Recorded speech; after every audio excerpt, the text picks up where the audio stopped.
How's it going, everybody? Today is April 27th of 2020. Lost my dad last year because of pancreatic cancer. It's hard, man. Life ain't the same. I was really close to my dad. Me and my dad had a great relationship, father-son relationship. I wasn't ashamed to kiss my dad in public, obviously in the cheek, hug him, kiss him. He was very affectionate, loving, supportive. My dad was the world to me. My parents are the world to me. Me and my dad did a lot of stuff together. We hunted together a lot. I was his hunting partner. He was my hunting partner. Every year we would get super excited to get onto the mountain. It was something that we bonded on a lot. We hunt deer. We do a lot of stuff here locally in California. I hunt out of state. I hunt in Utah every 3 years or so, and every year I would tell my dad, "Let's go to Utah, Dad. It's out of this world how many deer there are out there. Over there, you could probably see hundreds of does or female deer. At least half that of bucks antlered. When over here, you only see 3 or 4 every time you go out, if you're lucky." Anyway, after years and years and telling my dad, "Dad, let's go. He would always say no. For what? There's deer here. In 2019, he agreed. He said, "Let's go. Let's do this." Super jacked. My dad's going with me to Utah. It was a different story. I remember it very clearly. It was December of 2018, and I remember Christmas. He started feeling a little pain right here in his abdomen. He wouldn't eat nothing, or every time he ate something, it really started bugging. It went away. He went to Kaiser, was his insurance at the time. He went to go get checked out, and they told him it was probably just gastritis, acid reflexes, and that nature. Nothing serious, just take omeprazole. So my dad went to work that week, and he said he was feeling a lot better with that medication. New Year's came up. I was super worried at the time too. I kept calling him every day and asking him how he was doing. New Year's came up, and I remember we're at my godmother's house eating, and he showed up late, only one tamale, and that was it. He said, I gotta go home. I don't feel good. When we got to the house, I took him home. He decided to hang in there, and I told him, "Dad, you gotta make another appointment. They're not gonna give me nothing." He said, every time I go, it's the same thing. They just tell me, "Oh no, here's some medication, you'll be fine." Right? 2 days after that, he started saying that, "Man, I can't take this pain." So he decided to go to urgent care. They kept giving him omeprazole, and that was that. And I think he hung on at work. This pain is unbearable. They say it's worse than, almost as painful as a appendix eruption or close to that nature. So my dad would hang in there. He hung in there for another week, then went to the doctors. Doctors at Kaiser gave him hydrocodone, narco, and gave him a bunch. Said, "Just take these, you're gonna be fine." A couple days after that, he went again. They told him, when he went back, they told him that it was pancreatitis. Could be pancreatitis. Pancreas is swollen. You gotta stay in the hospital for a week or so. I was working, and I kept calling. A gastroenterologist or gastroenterologist comes in that is not Kaiser. He's not covered under the Kaiser insurance plan. Comes in. Dr. Lyche was his name. Comes in, and he tells my father that he's gonna give him do a CAT scan and a bunch of other x-rays. They tell him that after they do the x-rays, the doctor comes in the room, tells him you have a small tumor in your pancreas. Small tumor inside your pancreas. I could get in there and pull it out. It could be done easy, and I'll get rid of your pain. My dad tells him, when can we get this done? Let's get this done as soon as possible. And I agree, right? When can we get this done? The doctor says, I'm gonna talk to the nurses and have everything set up, and we'll schedule something soon, as soon as possible, and we'll go from there. Right. So I get on the phone with my dad. He tells me what's going on, and my dad's crying. I'm trying to be strong, and I'm trying to tell him that he's strong. He's the strongest man I know, and I know he's gonna get through this, man. Tell him everything's gonna be fine. My dad tells me, "Oh, I gotta let you go because a bunch of other doctors, they're walking in the room right now. Bunch of other doctors, like 4, I guess. Kaiser now they wore capes that said Kaiser on them. They said, oh, okay, man, so you just have some inflammation on your pancreas, and you're gonna be fine. We're gonna pump you with some meds or whatever, and we'll just have to wait till the swelling goes down, but nothing serious. My dad's like, okay, what's up with Dr. Lyche? He just came in here and told me that I have a tumor in my pancreas, and he was gonna do a procedure where he was gonna take it out and all that stuff. The doctor then said, what? What are you talking about? What tumor are you talking about? They all talked amongst themselves and completely lost. Didn't know what the heck was going on, right? So then my dad calls me and he's like, hey, this is what's going on, and I'm telling him, dude, are you guys playing games with me, or what are you guys doing? Doctor just came in and he scared the heck out of me. So do I have a tumor or do I not have a tumor? I get angry. I call and I go to the hospital. I get out of work early and I go to the hospital and I'm like, hey man, what's going on? My dad told me that a doctor came in here earlier and was telling him that he had a tumor on him. There's nothing to play with. If he has a tumor, let's get it handled. If you don't have a tumor, what's gonna happen? I just got home. I can continue this tomorrow, guys. All right, guys. Yesterday I left off with the fact that I had just shown up to the hospital, and my dad had just told me that 4 Kaiser doctors had walked in his room while he was on the phone with me and telling me that the doctor had told them he had a small object. It wasn't even cancer yet, so I'm gonna rephrase that. He didn't call it cancer yet. You have a small object inside of your villi, I guess, one of the veins or tubes that run inside your pancreas. It's blocking the stream, the tube, blocking it. So all the liquids are getting forced, and that's what's causing the inflammation in your pancreas. That's what's causing pancreatitis. That's the problem. But I can do a procedure where I go in there with the balloon, pop it out, and you're free of pain after that. You'll be fine. My dad tells me, you know what? Let me call you back because 4 doctors just walked in the room and they're gonna talk to me. I'll call you back. I hang up the phone and I get out of work early and I start heading towards the hospital. When I got there,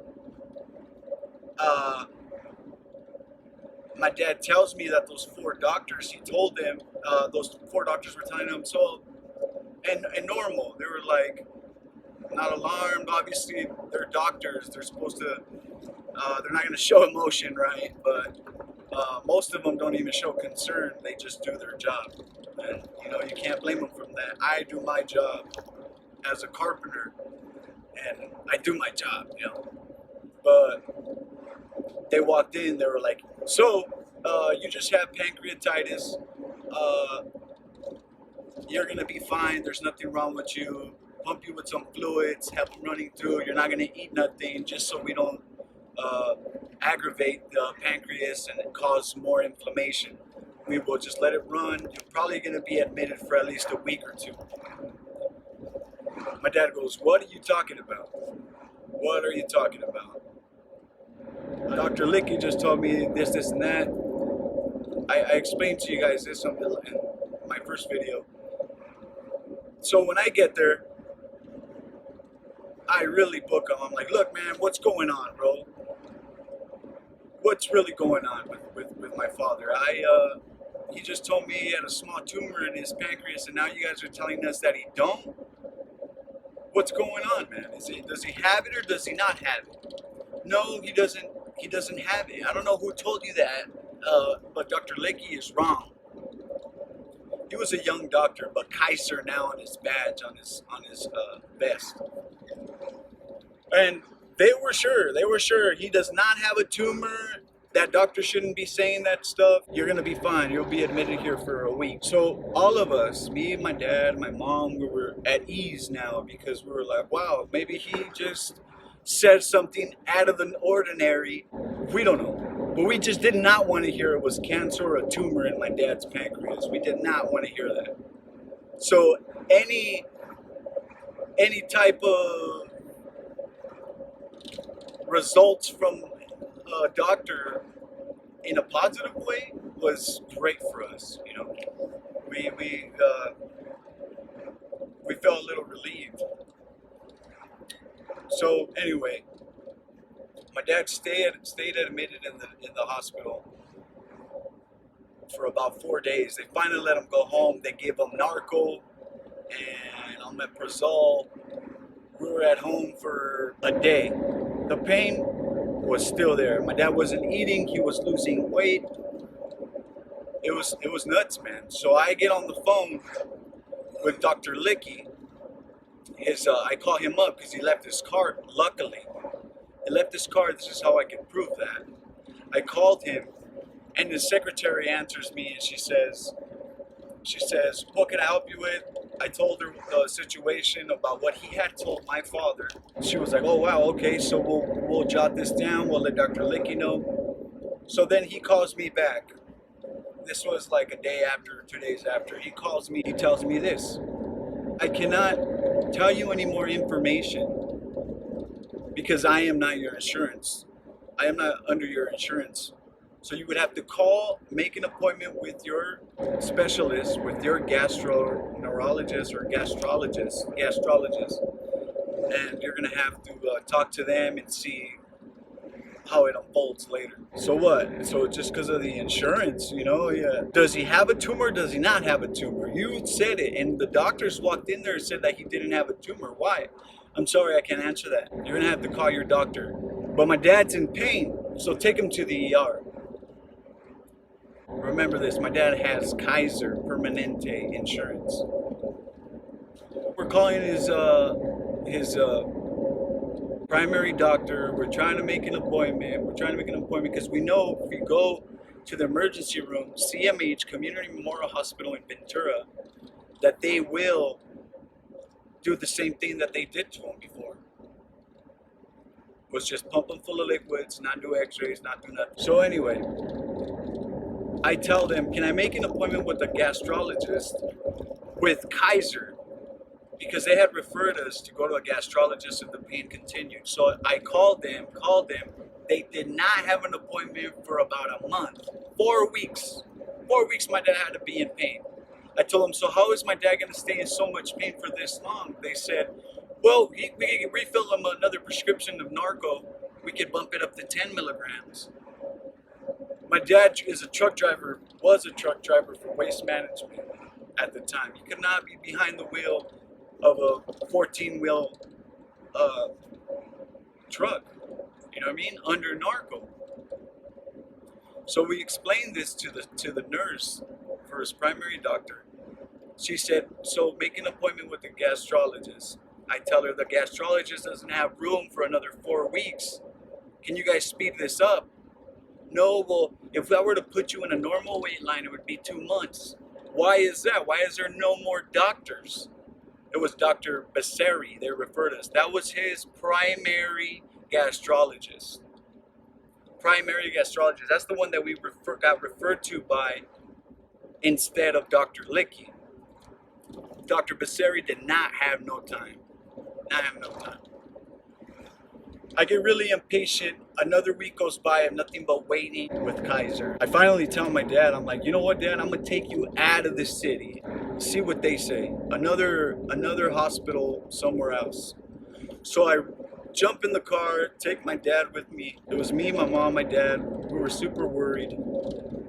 My dad was looking pale. He was looking pale. He wasn't eating. I rushed over there, and as soon as we got there, they did a bunch of labs, and they didn't take no x-ray.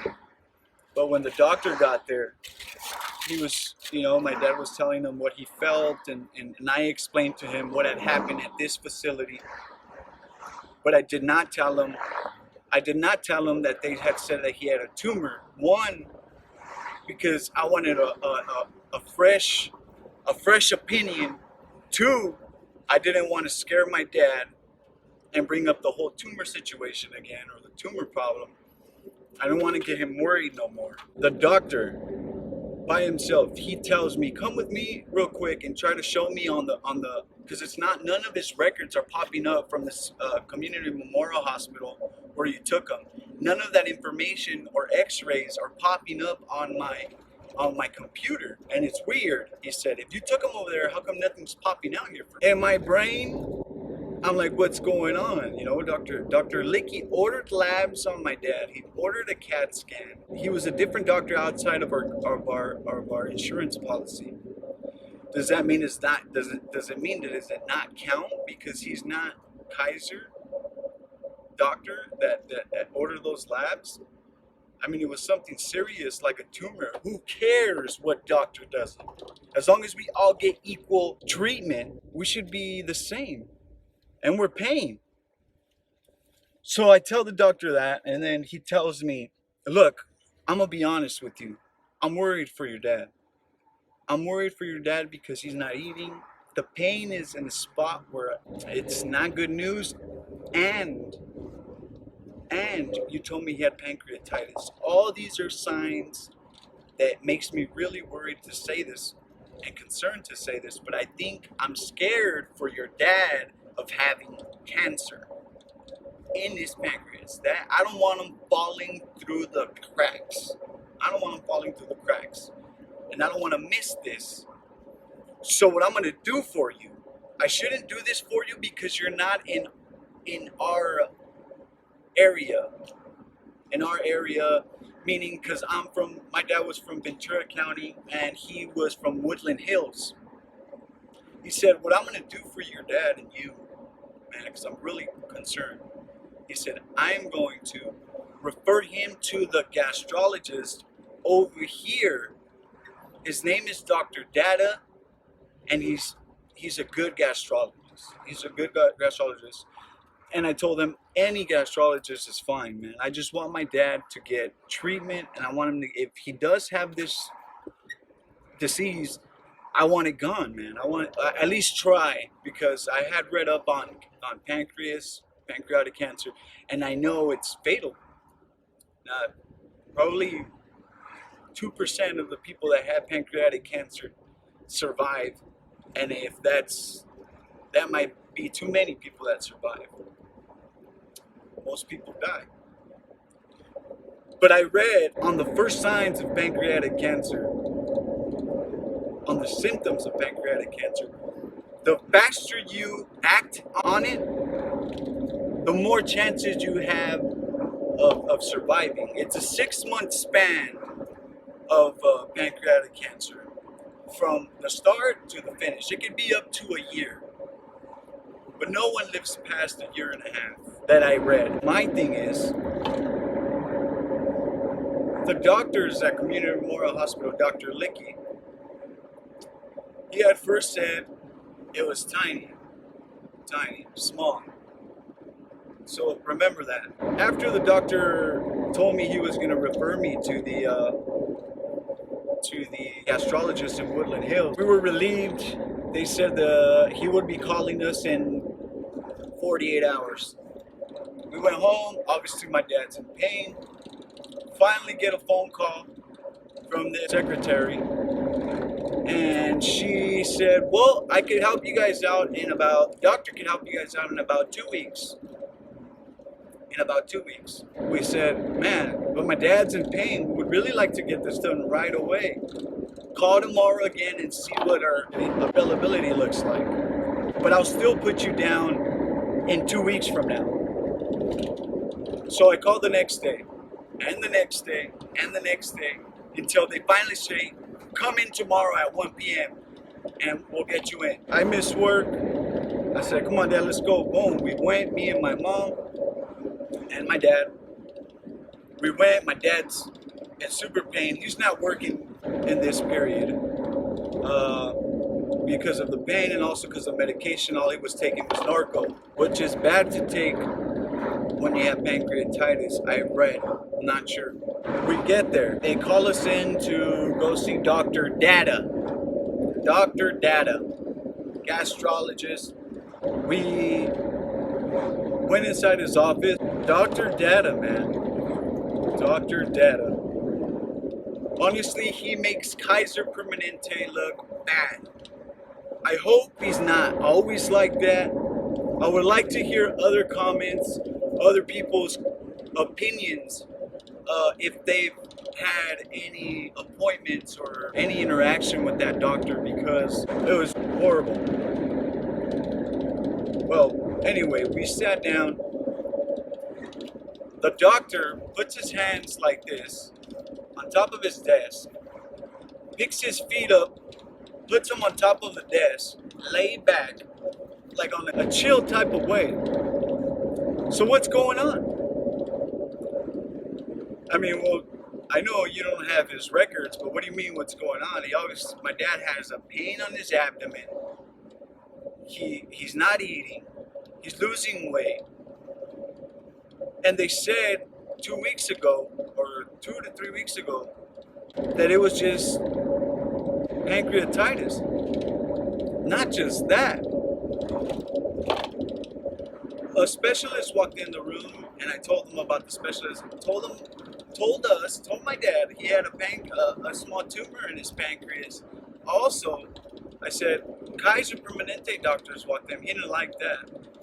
And they totally blew that off and said, no, it wasn't. It was just pancreatitis. So why do you guys come to me? The doctor said. Why don't you guys go to Basseri, which is in Ventura County? You have a problem with going over there? Why do you bring them all the way over here? Obviously, the guy didn't understand my dad was in pain. We were worried because they had just told us not that long ago that it was possibly a tumor in his pancreas. Obviously, we weren't there for fun. So I told him, well, because my dad needs help. He's in pain. He's in a lot of pain. And he needs help right away. So he says, look, I'm almost positive that your dad does not have cancer. I'm almost positive. His son are over exaggerating, and you're making your dad worried, right, Dad? My dad was just in shock. He was just like with disbelief. Like he looked at me and he told, like that look on his face was like, I told you so. They're not gonna do nothing. Complete loss of faith in the system, medical system, Kaiser Permanente system. I told him, is that what you think? Again, a relief in my chest, mine and my dad's chest. Because he said that he had seen what pancreatic cancer patients look like. And he didn't look like that. Complete laid back though. He said, remember this. Just make sure you remember this. Him and Dr. Basseri, which was his primary gastrologist that we were supposed to go to, but he did not have any openings available for 4 weeks. That was his partner. That was his student. or he knows him very well, Dr. Basseri. I don't know if he was upset at the fact that we didn't go with his student or go with someone, like try to give him the work type of way. I don't know how I feel, man. I say it because me as a professional barber and I'm a carpenter now also. I would like to have one of my ex-work buddies or someone that I took under my wing do a work to finish a job, to get experience from a job. Maybe it's a case that he's never done before and he would like him to have this case to examine it. Maybe he was just being lazy. Dr. Datta didn't want to have to deal with us. We took him a bunch of medical records. He got them and he dropped them. He dropped them. Complete care. He was careless. He got them, shuffled them, and he said, yeah, man, just have the lady over there make your appointment for the biopsy. Not the biopsy. Where they stick a tube down your throat with a camera and they see what's going on inside your system. But anyway, before that, the doctor said, you're making your dad worried. You're worrying your dad too much. You got to calm down. You got to calm down. He said, but I'm going to do this for you guys. Like he was doing us, well, he was doing us a favor, but like complete, like, he's like, to show you that he does not have anything, I will do the procedure. I will do the procedure. It was an endoscopy. I was like, all right, man, as long as, you know, we see what's going on in there. And again, we're relieved. And you know, he dropped his records. And then he told us, here, make copies of everything and write them down for an appointment in about a week. Anyway, I called. We went home. We're all cool. We stopped at IHOP that morning. You know, my dad tried it. I was like, see, Dad, I told you it was nothing to worry about, man. You know, you're going to be fine, Dad. You had been really sad throughout this time. And I remember he ordered one pancake. My dad used to eat big old plates, man. I mean, man, he ate a lot. To see him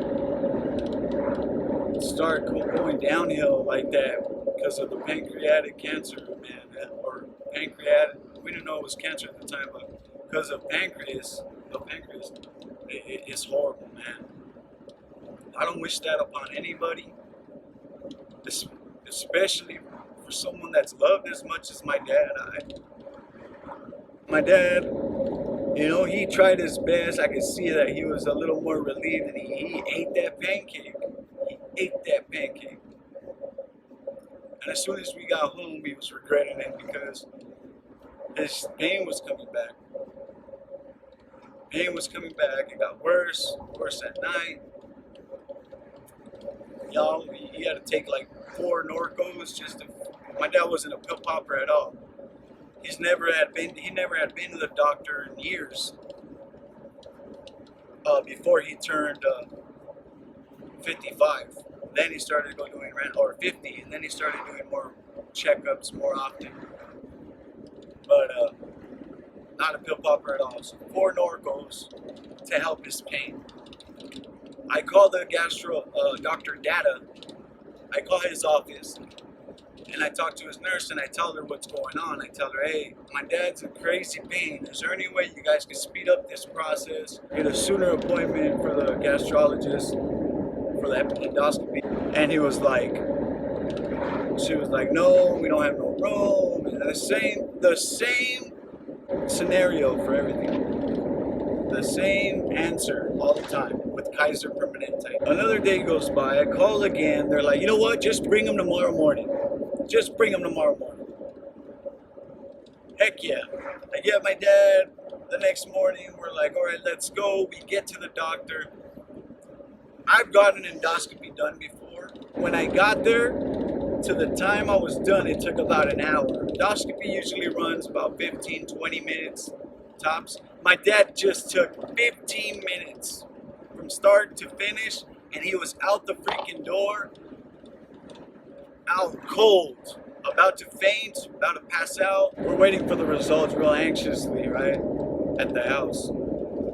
He sends us a letter, and he gives us a phone call, and he says, we got great news. I told you there's nothing wrong with your dad. I told you. I went in there and didn't see a dang thing. Now, I do not think he did not do it. I just do not think he went to where he was supposed to go. I think that instead of saying the procedure was unconclusive because it was hard to get in there, or I've heard that people, when they're passed out, they tend to shake or move a lot, that it's the doctor is at times not able to finish the procedure because you're moving. No, the procedure was conclusive and it was a negative on all facts. Everything normal. Normal. You could go back to work. How? I have so much pain. How? My dad's looking a little more pale at this time. A little more pale. Losing more weight, obviously. That was like on a Thursday. I finally tell my dad, you know what, Dad? Let's, because I kept calling, we kept on his primary doctor, the same thing. Oh no, so what were the results on the gastrologist? No, that everything was conclusive. Everything, there was nothing wrong. Oh, okay, well, have you tried talking to Dr. Basseri? We called him, he has no appointments for another 4 weeks. Hey, call his primary doctor? No, I can prescribe you Norco though. Hey, now, I'm gonna pause right there. Why is it pancreatic cancer is the number one cause, or almost one of the number one causes of death in the cancer family? And if the symptoms of pancreatic cancer, which many of people have died, many victims of pancreatic cancer have died, how come they do not take those symptoms seriously? How come they don't take those symptoms seriously? How come they don't say, man, you know, pancreatic cancer tends to do all this. Why don't we take a closer look and see if we find this? Maybe the cancer in the tumor is really small and it's barely starting to grow. That's why you're having pain in your abdomen. That's why you're not eating. That's why you're losing weight. Maybe that's why you have pain for this long. Maybe they should do their job more better. Maybe Kaiser Permanente should take a closer look. Maybe they need to care more for their patients. Maybe they need to have more gastrologists or gastroenterologists or whatever in Ventura County and in every county. Because there was only one, I'm not sure about the numbers, but 1 or 2 in the whole county of Ventura. At least that's what they told me. I don't know if that's a lie or not. That's why Dr. Basseri didn't have the time or any open appointments for his book. I don't understand. Maybe that's why so many people die. Because when they're showing symptoms, they say, oh yeah, it's too late. But my dad, we went plenty of times to the doctor to check him out before. And they just brushed it off as another abdomen pain or, you know, acid reflux or ulcers, pancreatitis. If it's pancreatitis, I'm going to send that patient to go get a CAT scan, further x-rays, more of that stuff. Anyway, guys, yes, you're going to tell me, well, man, you know, sometimes it's hard to see. Sometimes it's hard to do that because we start from the smallest problem and work our way down a list that eventually leads us to cancer. But we try to take away the smallest parts first to try to see if that fixes the problem. Why don't you jump into the last? Why don't you assume it's cancer and go from there? I'm not saying to start doing chemo, but all the procedures before chemo you could do. And that would make you a better doctor. You will see why I am so mad and angry. A week goes by after no one is helping us because the results were negative and there's nothing coming up on the biopsy. Nothing. Dad's still in pain. So we got word of a good doctor down in Tijuana, Mexico. Thank goodness. So I tell my dad, I'm gonna miss a day of work. I'm extremely terrified to cross the border. I had just bought in a brand new truck. And I was like, man, they're gonna steal my truck. I don't wanna go to TJ, man. I don't wanna cross the border. Who knows what happens over there? My dad was a little nervous too. Go out there. The doctor, as soon as we get there, the doctor, Dr. Virgen is his name. Great doctor in Hospital Guadalajara in Tijuana, Mexico. Dr. Virgen says, we walked in, we told him what my dad was feeling, put his hand on his abdomen, tapped it a couple times. He looks at his eyes, drops his eyelids like this, and he says, you have something in your pancreas. You have something in your pancreas, and we need to, if we're gonna do something about it, we need to do it right now. Because if you wait, it might be too late. Obviously, after hearing that news, me and my dad put the pedal to the metal. He gave my dad a bunch of antibiotics. Mind this was in January, end of January. Towards the end of January, because all that time had passed by. My dates and my time period might be a little off because I didn't write any of this down. And but I do remember all the important parts, and I know what happened. I have paperwork to prove it, you know. So even if I'm off on my dates, the story is how it sounds. He gave my dad a bunch of antibiotics. He told him. So what this is what's going on. He drew out a picture, and he showed a picture. He said, if the pancreas is in the head of the pancreas, or in a certain area of the pancreas, it would be good because we would be able to cut it and do what's called the Whipple procedure, which would involve a lot of cutting, attaching, detaching, and a reorganization of your organs. In order for you to survive, this would have to happen. But let's not jump into conclusions. I'm gonna send you with a gastrologist out here. He's gonna do an endoscopy on you, and he's gonna let us know, and we're gonna see what happens. You take these antibiotics, get your system ready for this. We're gonna help you out. Right on. We did not call Kaiser or tell Kaiser what was going on yet. We got home. Obviously, my dad's worried. I'm worried. I'm telling him everything's going to be fine. The good thing is that we went over there in time. We were stoked. We were happy that we had gotten an answer, and it looked like it was going to get solved. My dad took his medication. He told him to stop taking the Norcos because that was making him worse. It was bad for his liver, and that's what we didn't want, was another problem. He gave him some other type of medication, pain medication that's non-addictive. Anyway, complete opposite. My dad's taking it. We get a phone call, and they're like, hey, you got to come on Thursday. That time it was on a Friday, and by this time it was like early February, early February. February 1st or 2nd. Hey, come down here. We're going to do this procedure right away. Right. So, we go on Thursday.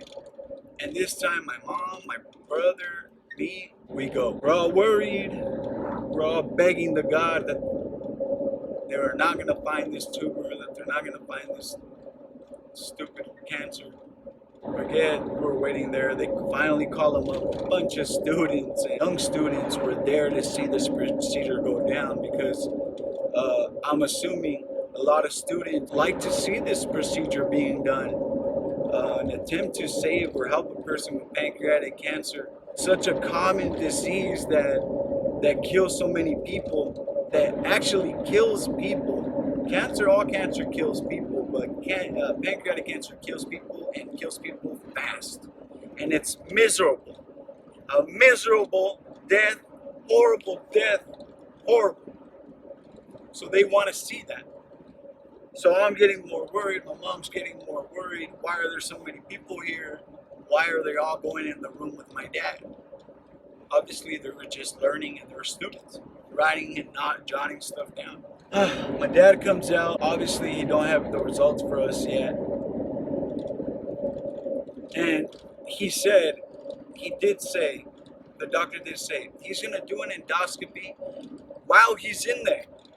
While he's in there. If it is blocked and if he sees a tumor in there, blocking the airway of the pancreas, because like I said, there's a bunch of tubes that go through the pancreas, which breaks down food and liquid, and that's what distributes stuff throughout our body. Your pigment gets its color from there, and so on. I'm not a doctor. I know a little bit of it because of my dad. If there's a tumor there and it's blocking that airway or that passage, he's gonna do a stent procedure, a biliary stent. He's gonna put it in there. There's two types. There's a plastic type and there's a metal type. The metal type expands and grows and grows and grows bigger. The plastic stays the same size, and it's possible that it can close itself up again. That's what's causing the pain, obviously. The liquid is getting stuck right there, and not much liquid is going through. Your pee turns orange or yellow, orange, while all this is happening, because there's no filtration of everything, I'm assuming. He does a procedure. He puts that plastic stent on my dad. He said he attempted to do it 3 times because the pancreas was swollen and you could hardly see when he's putting it through. The thing was, my dad was feeling a little better. It made my dad feel a little better. But that same night of the stent, we were supposed to go home, wait for the results, and then come back to see him. The doctor, the primary Dr. Virgen in Tijuana, Mexico, Guadalajara Hospital. We got to the hotel. My dad wasn't feeling good at all. He started having chills and fever. So we called Dr. Virgen up. We're like, hey man, we just got the procedure done earlier, and my dad's not looking good, and he's shaking and has a fever. He's sweating. Bring him in an emergency. We brought him into the emergency. He admitted him. The next day, the doctor comes in the room, Dr. Virgen. He said, I got the results, and it is a little tumor in your pancreas. Remember, he said, there's a small tumor in your pancreas, in the head of the pancreas, small. The Dr. Lyche had said the same thing. This is how I know I'm not crazy. He said there's a small object or tumor in the head of your pancreas. By this time, a month has gone by, right? Since that happened, probably a little more than a month. We're in shock. We're in shock because this whole time, Kaiser had said, don't worry about it. You're worrying your dad too much. You're scaring him more than he's supposed to. It's not cancer. I'm positive it's not cancer, he said. Dr. Datta said that. Dr. Datta in Woodland Hills, Kaiser Permanente, gastrologist or gastroenterologist. I'm positive. He had done that endoscopy a couple weeks before and said there was no tumor. There was no tumor. There was nothing in there. Why? I don't understand why. Not to mention, not a phone call from them in those 2 weeks. How are you, man? Are you still feeling that way? Are you still feeling sick?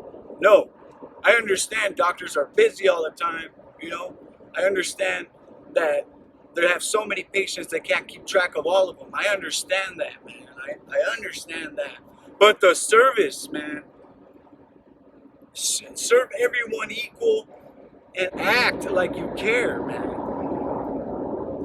I don't understand, bro. How is it that Kaiser Permanente or that doctor couldn't do the job that doctors in Tijuana did. I don't understand that shit. Excuse my language. The doctor then says, look, our body is very noble. If there's liquid going through, it's going to find a way out. That's why you're peeing orange. That's why you're doing that. And we got to do this procedure as soon as possible. As soon as possible. We got to operate you right away. We got to operate you right away. We're going to do what's called the Whipple procedure, which I talked about that. And with that Whipple procedure, obviously, what they do is they cut part of your pancreas, and then they connect a bunch of other organs, cut some of your stomach, I believe, and sew everything back up, connect another intestine to... Your whole system is completely different. Procedure takes approximately 14 or 15 hours, somewhere in there, or 13. And I gotta tell you, there's a chance that we cannot do this procedure. And if this does not happen, then we will just connect. We're going to connect basically a tube going into your pancreas, I think. Dang, I know the names of all this. It's just I haven't been using them more frequently. But it's a sonda in Spanish, and what that is, it's a tube that goes into your body, and it's just a bag, and a bunch of biliary fluid goes into that bag, and you have to drain it out every so often. So he says I would have to put that in you, and well, if the procedure doesn't go as planned, and you do have pancreatic cancer spread out a little more, then we would just put that tube coming out, so biliary fluid just comes out. That way you don't have no pain, and we will just sew you up, connect another part of your organ, and so you could use a restroom and do all that stuff, and so you could eat. And he said, but the best, my hopes and my expectations are that this is all gonna go as planned. I'm gonna have 7 different surgeons in the room, and we're all gonna go on this procedure together. We're gonna make this happen, he said. Obviously, there was a price tag to all this. My dad was super determined, super positive. He never gave up. He never, ever gave up. And he was strong, man. He's a strong man. I would have broke down and gone crazy. He never showed aggression. He never showed anger, at least not in front of us. But my dad was super positive. He was ready to take the world down, and I admire him for that, and he's my hero. So the doctor goes out the room. My dad says, "Yes, let's do this. Let's go on with it. Let's make it happen." You know, he said, "All right, we're gonna make this happen on Tuesday. Make this happen on Tuesday." Just to correct this, because this was by this time it was like late February already. You know, my dates are a little off. I know that, but this all makes sense at the end of this procedure that's coming up for my dad. Tuesday comes up. Obviously, my dad's having a horrible time from when we got there and they did the endoscopy to the time where we got the results, and you know, we didn't go home. He's in pain all the way to that Tuesday where they had the surgery. He was in pain. So that morning of the surgery, a bunch of my family drove all the way to Tijuana. Thank you guys. I love you guys so much. Showed a lot of support. A bunch of nurses were getting them ready, and they helped us out. I was super stressed out. Matter of fact, the nurse, a really pretty nurse, went in there and she told me, "We got to shave your dad. For the surgery, we got to shave him. You want to shave him?" And she gave me a razor, cheap 99-cent razor, and my dad and I have chest hair like wild chest hair, right? So I'm like, what? A couple days ago, they stuck a tube in his one of his veins to feed him, to give him vitamins, nutrients, and all that stuff. And they used a machine to shave him. Where's that machine? So I flipped out on this girl. I'm stressed out. Poor girl, poor nurse. And I told her, here, give me that. And I yelled at her, and she went off. Poor thing. I started shaving my dad, and while I'm shaving him, we showered. I helped him shower. I'm shaving him, and I'm telling him, you know, Dad, you gotta stay positive, man. You're the strongest person I know, and I know that you're gonna live to see your grandkids one day, and you're gonna be good. And he said, I know. He said, I know, and I know everything's gonna be fine. And his belly was really swollen, really swollen. Turns out it was ascites. Ascites that builds up in your stomach when one of your organs are under stress, or it's usually found in cirrhosis of the liver, pancreatic cancer, and there's one more that I don't really remember. But ascites is liquid that builds up in your stomach, and it keeps building and building and building. They don't care if you're a thin person, and it's just filling you up like a water balloon, exactly like a water balloon. So my dad's stomach was like this, full of liquid. It almost didn't even let him sleep at night. One night, he thought he was gonna die.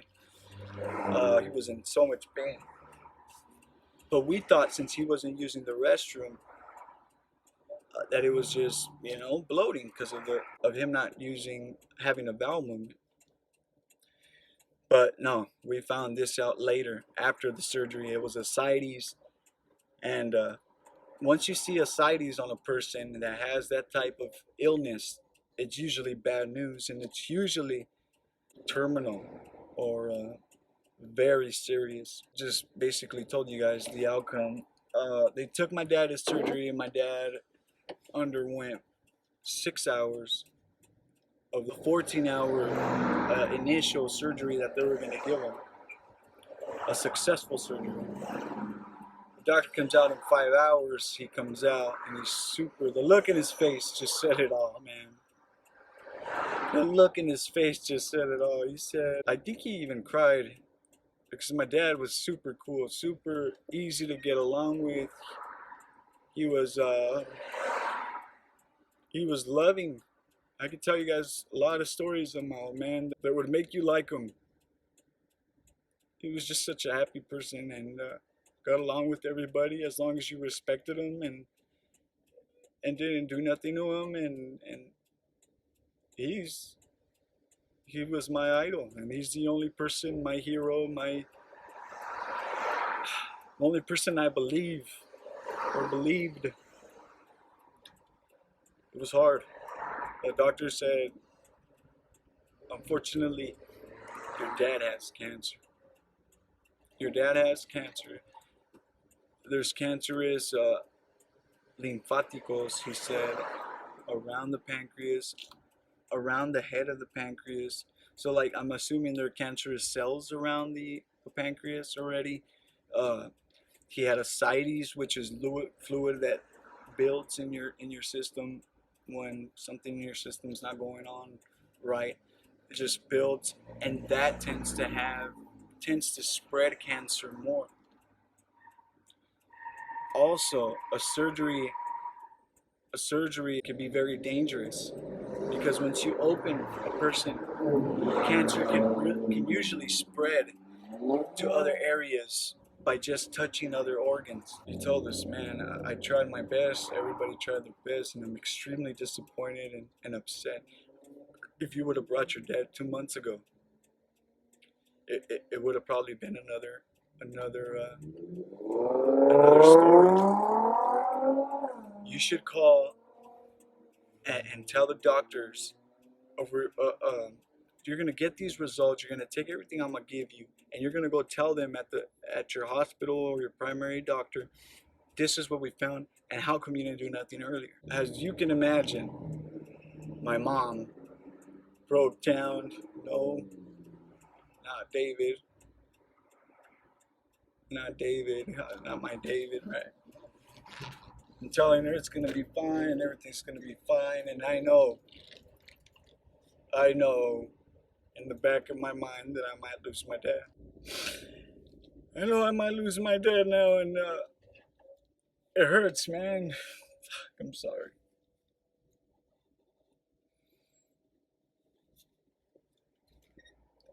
And the worst part about it was when my dad finally came back from the surgery. I seen him, they had him in a hospital bed, wheeling him back to the room, and he looked at peace, man. He looked so good. He looked so good. Oh. I didn't feel like telling him that. I didn't feel like telling him that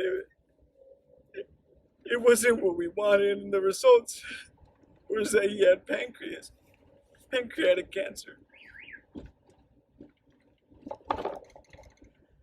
So I went in the room and I told my mom, you cannot be crying in front of him. No one could cry in front of him. I don't want my dad to break down, and I don't want him to lose hope. And so I kept asking nurses, and I kept asking everyone. I was like, hey, is the doctor going to tell him that he has cancer, and the surgery didn't go as planned, and basically, you're terminal, and this is what's going to happen? Because I knew pancreatic cancer is almost 75% of the time fatal, if not more. And I told them, is there a way that the doctor can't tell him? Like, is there a way that I could tell him? Maybe I could lie to him a little bit. Maybe I could tell him, look, man, they found a little bit of stuff outside your pancreas, and it's better with chemo to get rid of this. Because the doctor had told us the next step would be to try to solve this with some chemo and radiation and see what that does. Because the surgery was not successful. So there I am. I didn't eat that day. I stayed with my dad the whole time. My mom was somewhere over there in the cafeteria or doing something out there, crying and saddened. I'm sitting there. I'm just watching him sleep. They had said that he was going to be out for to at least the next day, and I'm just watching him. And I'm just watching him, and I can't believe it. I can't believe how fast your world could turn upside down, how quick that someone could get sick or you come close to losing someone, and I couldn't imagine not living without my dad. I could not imagine life without my own man. The doctor walks in. I was actually waiting for him to get in the room. That's why I didn't go out to eat or nothing, and I was just waiting because I wanted to tell him, please don't tell him. Please don't tell him. And he walks in, and I run up to him. Doctor, are you gonna tell him that he has cancer, and you weren't able to just to help him? I didn't want to say save him, but that's what I wanted to say. And he said, no, relax. You can calm down. Well, I'll tell him when it's the right time. And I was like, how many days are we looking on staying here? He said, maybe 1, 2 weeks, maybe 1.5. So I was like, all right, thank you so much. And he said, yeah, no problem, man. I wish I could have done more. And I really wished that your dad would pull through. Because your dad's such a great person, man. And I said, thank you. I know he is. He said, before your dad's surgery, before I started the procedure, I told him, how you feeling? He goes, I'm ready. He gave him a thumbs up, and he smiled. And that was my dad, man.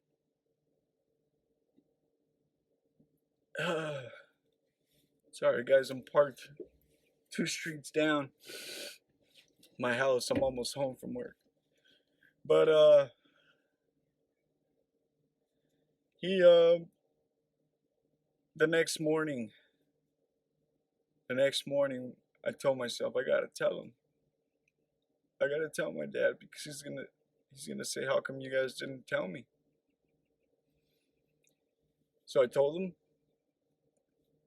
I said, hey, I went in there. It was just me and him. I'm like, look, Dad, they said that you're gonna be fine, that you just have. How's it going, guys? This is my third video. It is April the 29th. Well, in yesterday's video, or the video before this, cut off right away because my phone started overheating. But I basically left off on the fact that I was inside the doctor from Tijuana, Mexico, Dr. Virgen, at Guadalajara Hospital. Gave us the bad news, and he told us that my dad definitely had pancreatic cancer, and we were about 2 months too late. That's the approximate time, and that's how much the cancer had advanced in two months. And if it would have been probably a little bit sooner, a month sooner, a month or 2 months, obviously sooner, it would have been much better. Now I asked him if the tumor was able to be noticeable if it was a month back, or in the early signs of the first month when he started having symptoms, would he have been able to detect it? Would it have came out in the endoscopy? And he said it's very hard, but it's very possible. Now this all makes sense because, remember, my dad was in the Community Memorial Hospital, and remember that the doctor, Dr. Lyche, when he first started having symptoms and he first went to the ER, Dr. Lyche had said that he found something came back in the CAT scan that was tiny. Remember, he said he was going to try to take it out and blah, blah, blah, blah. And the doctor said, well, I'm sorry. He was super bummed out, man. I was devastated, obviously. My family was. The next morning after the doctor told us, I had to man up, and, I was super nervous and afraid of telling my old man that he had pancreatic cancer, and basically he only had 6 months to a year to live. It broke our heart, man. And to tell my dad that, his son, me, to tell my dad that it was a cancerous tumor and that most people don't make it. I obviously didn't tell my dad that, but I had to tell him the truth of what happened in the surgery.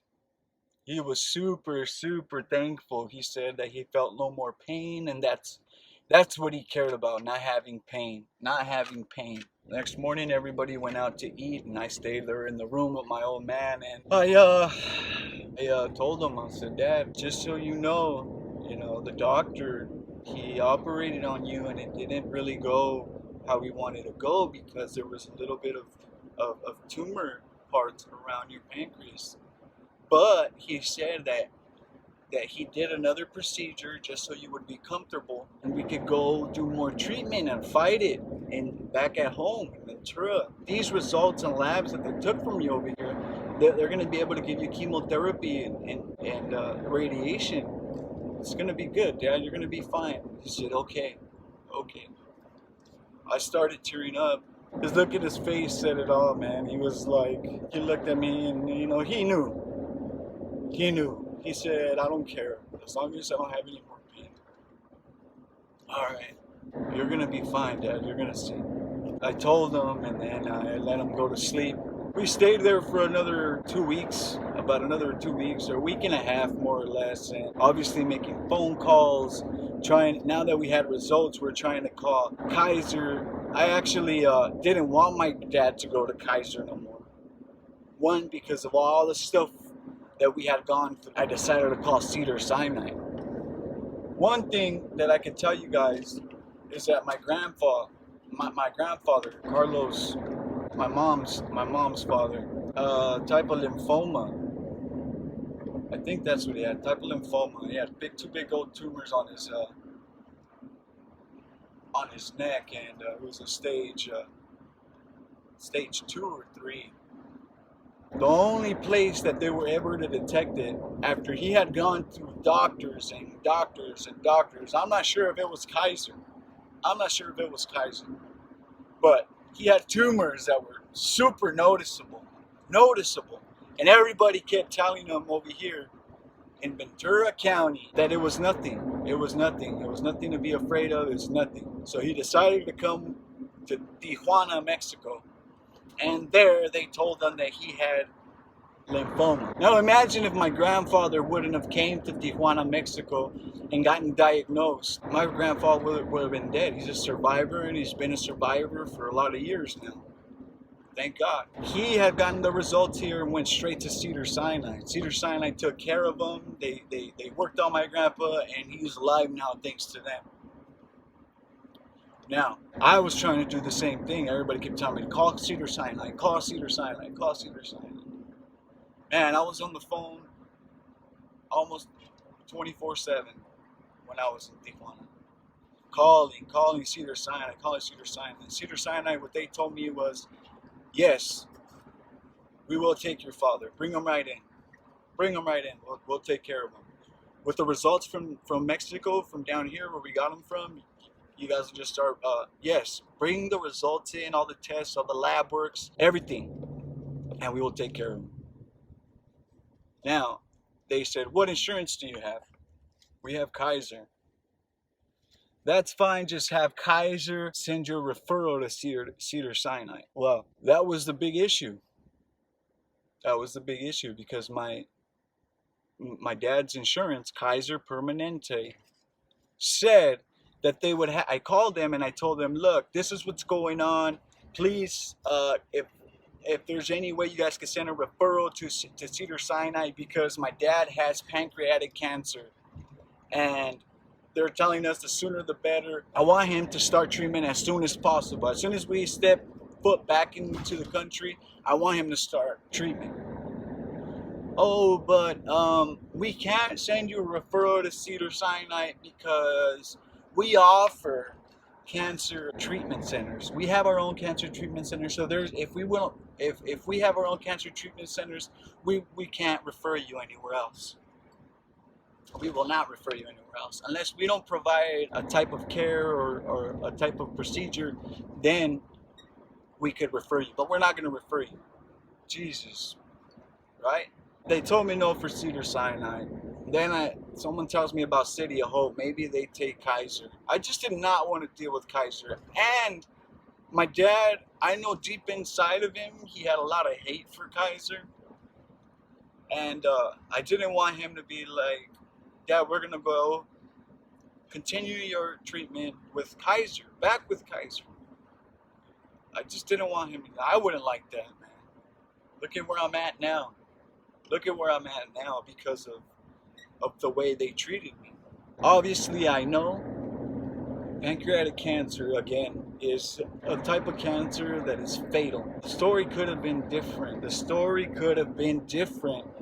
If Dr. Datta from Woodland Hills Kaiser, if Dr. Basseri had time for him, if Dr. Datta wouldn't have been so chill and laid back and told me to calm down because my dad does not have cancer, he's positive that he does not have cancer, then things probably would have been different if they acted. If he would have done his endoscopy a little more carefully, especially since my dad was in pain after he did the endoscopy still for a long period of time, maybe it would have been different. I called City of Hope and they were like, you know what?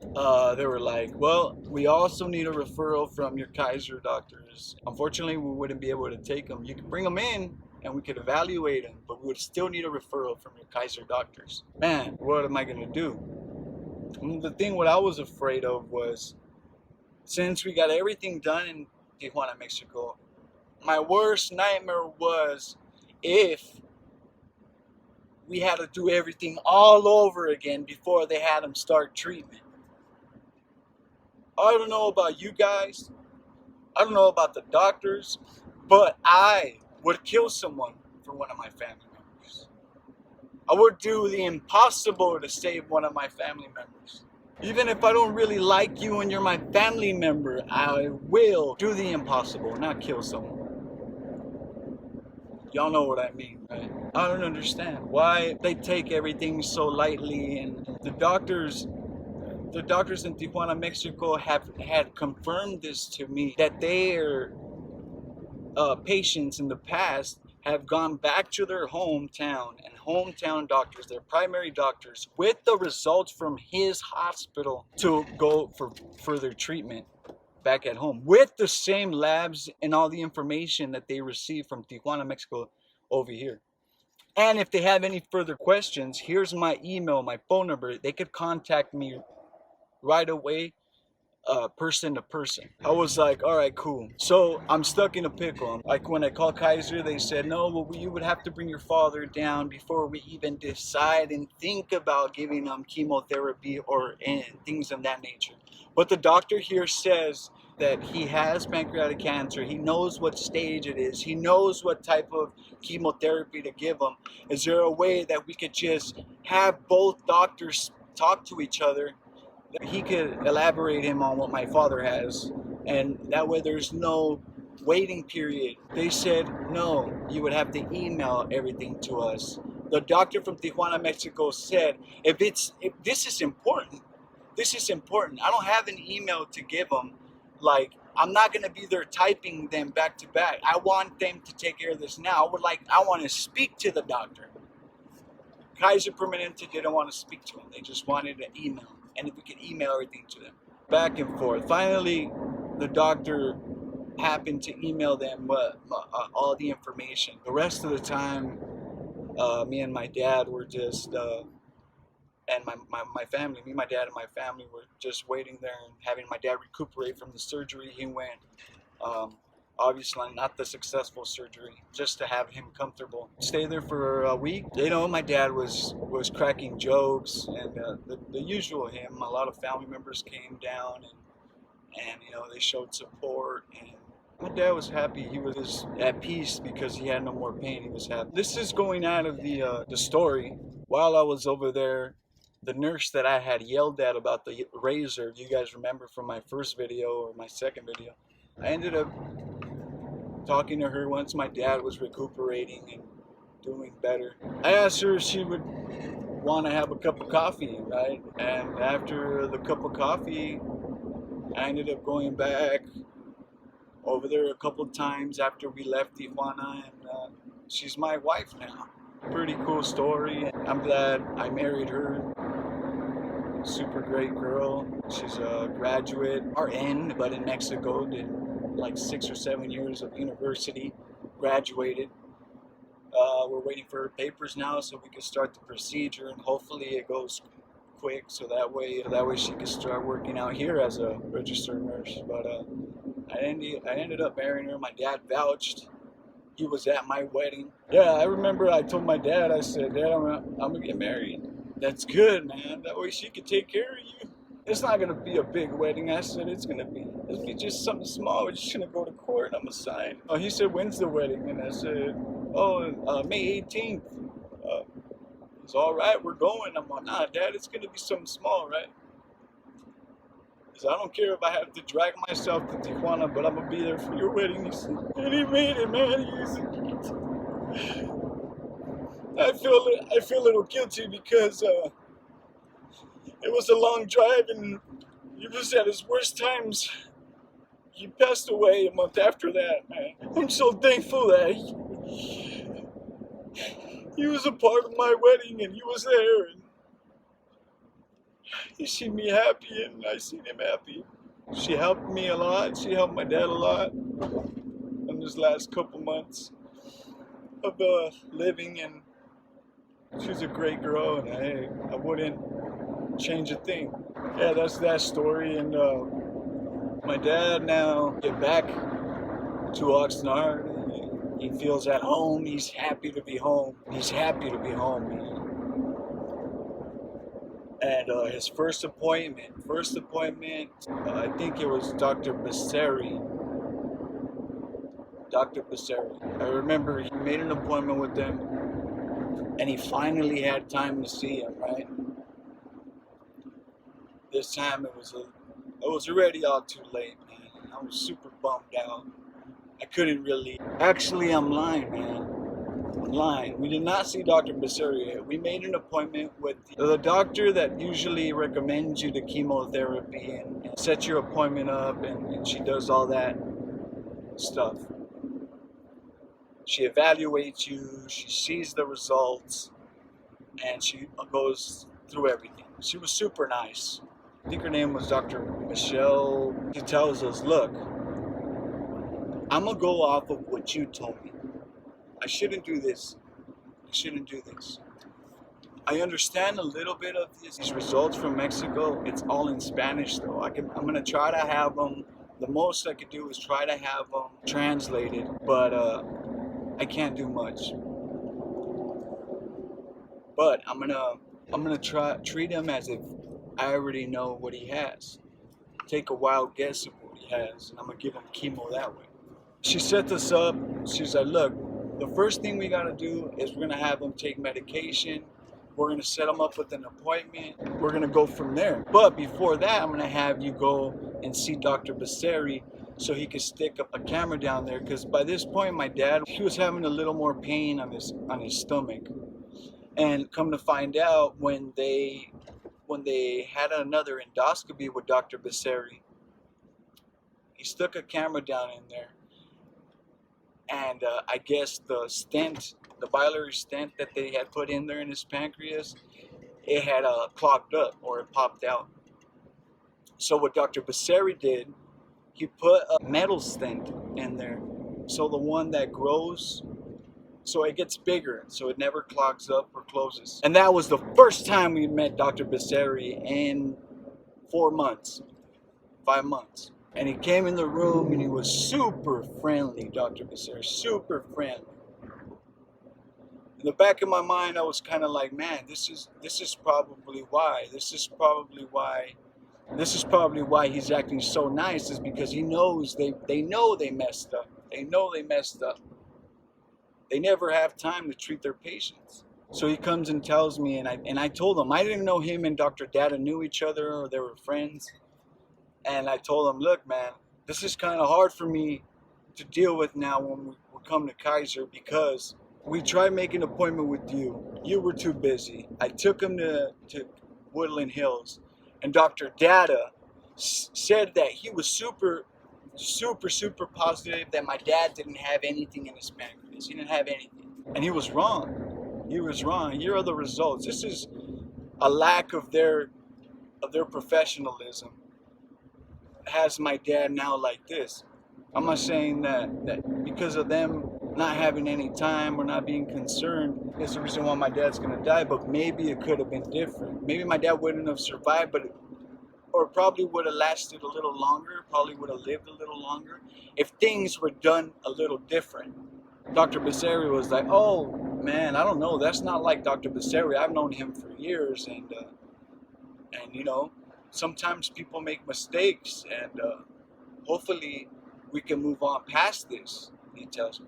And now in my head, I'm like, man, they're feeling guilty. That's why they're acting all nice now. There was a lot of upsetting moments with Kaiser. A lot of upsetting moments.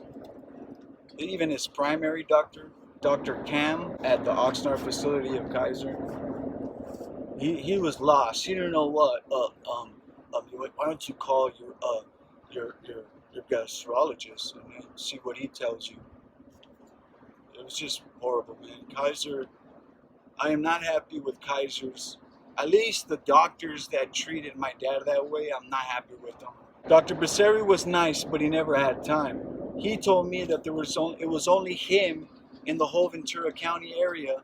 And, you know, I don't blame him for not having time. I blame Kaiser for not hiring more gastro doctors. Why? Why don't they have more doctors for more people over here in Ventura County?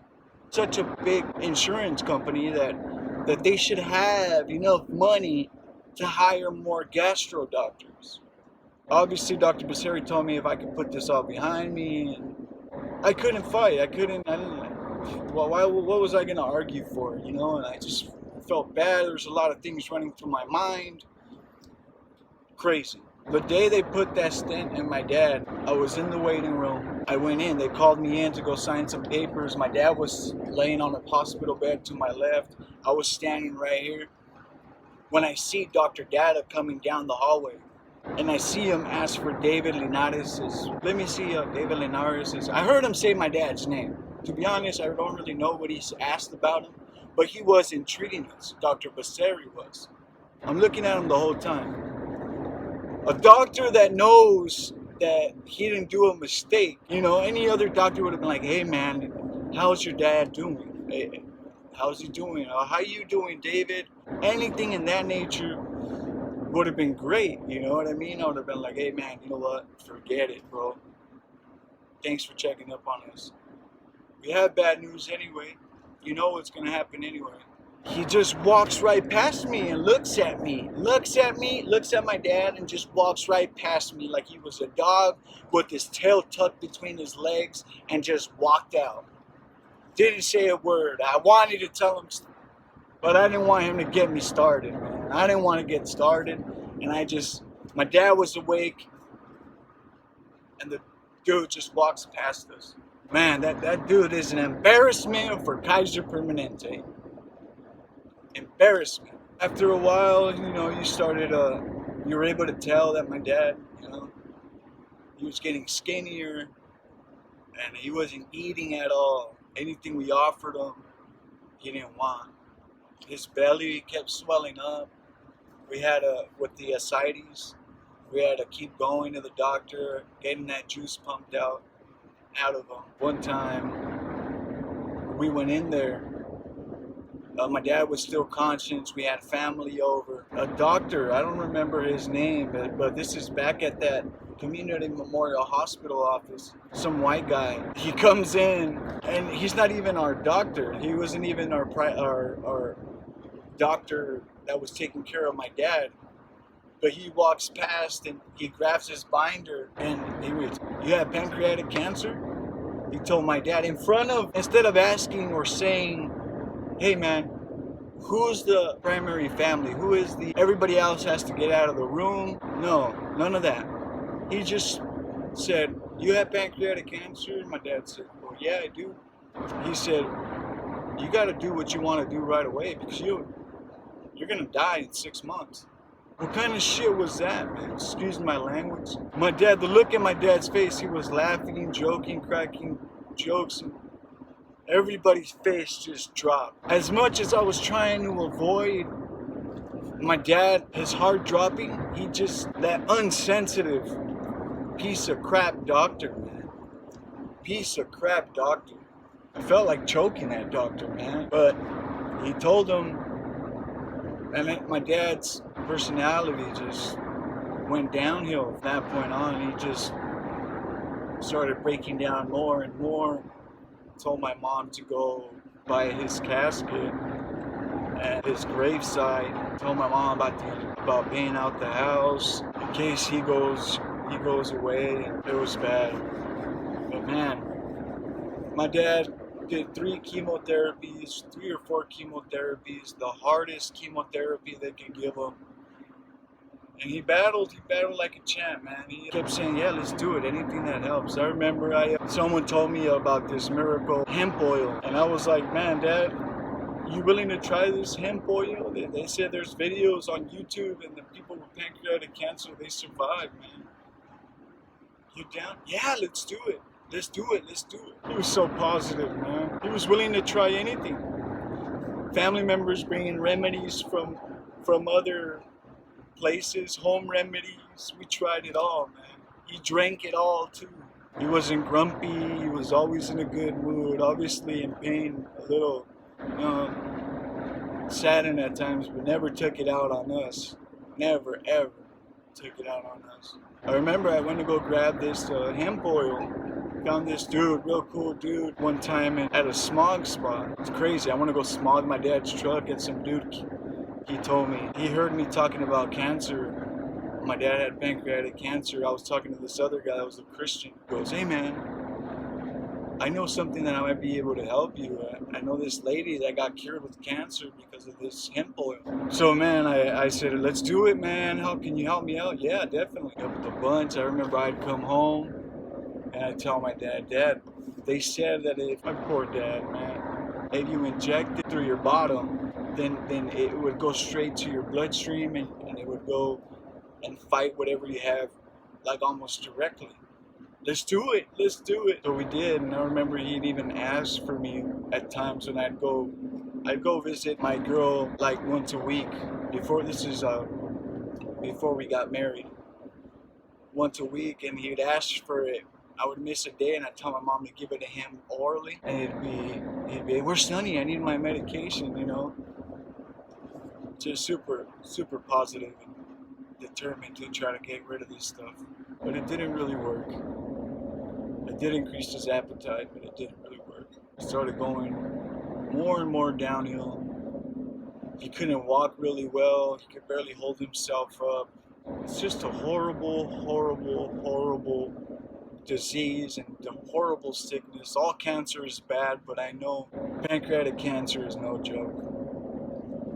It's stupid. I've seen it finish my dad, and you know, he turned super yellow, and eyes get yellow, belly gets swollen, your pee is real orange, dark color. It ends your life quick and miserable and quick. So my dad passed away on June 25th, 2019. He left my mom well, and I hope he knows now, and I hope he's looking down on us. I hope he's proud that he took care of my mom and paid his house off, and I hope he's taking care of us. I know he's taking care of us. Life is hard without him. I try to get by every day. I drive his truck every day to work, and every morning there's not a day that I don't think about my old man.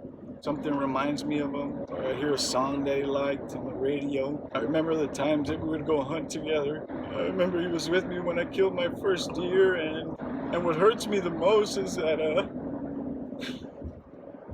he's never going to be able to see his grandsons, or my grandsons will never meet their grandfather. I just want to let everybody know that if their family member or someone they love has these symptoms, which starts off with a cough, it could start off with a cough. Then bad stomach pains, like if you ate bad chili and your stomach starts to feel upset, like acid reflexes, a lot of acid reflexes, then followed by a sharp pain, your pee turning orange, eyes turning yellow, face turning yellow, loss of appetite, loss of weight. Don't hesitate to take him to the doctor. And if the doctor's at your insurance policy or your primary doctor, don't do nothing about it. Don't be scared to take them straight to another hospital. Even if it means that your insurance won't cover you, you're going to regret it. You're going to regret it. I just don't wish this on anyone.